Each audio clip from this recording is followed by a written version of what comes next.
Ayan guys, pinapagupitan ko pa pala yung aking bunsong anak nga si Jason. Ayan. Na hirap si Ate Lawrence guys na magugupit sa kanya. Dahil malikot. Kaya ayan, pinapagupitan ko po siya guys dahil po mahaba na po yung buhok niya. Ayan. Sa kanyang tita niya si Ate Lawrence. Di ba?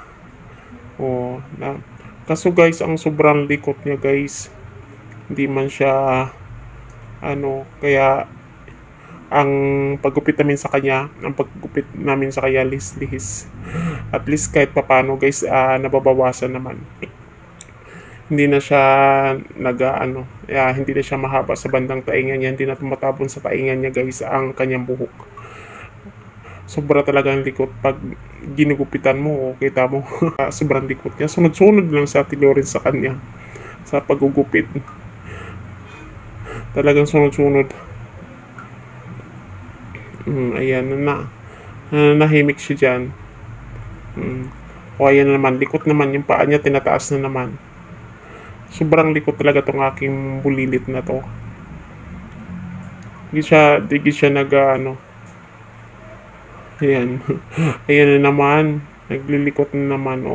Hinahawakan na nga ni Ate Lawrence ang iyong hulo pa rin di siya maglikot.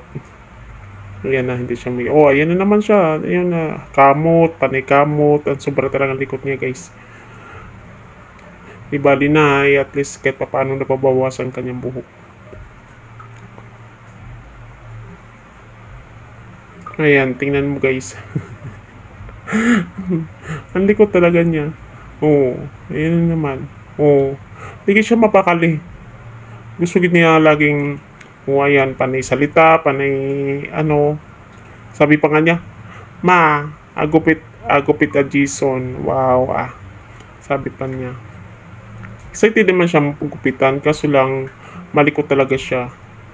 Kaya siguro sa kanya, ang bagay dito sa kanya ay kalbo. Dahil malikot. Kaso lang, parang ayaw natin ng kalbo. Ganito na kaya Ate Lawrence lang siya nagpapagupit para hindi makakalbo. Pag sa parlor ito, diretso kalbo ito kasi malikot kita mo gaano kalikot. Gaano kalikot, panay na lang sa Ate Lawrence sa kanya. Kita mo sobrang kalikot. Diyos ko. Kita mo. Likot naman. Kaya na tabingin na yung gupit namin gupit ni Ate Lawrence yan, diba?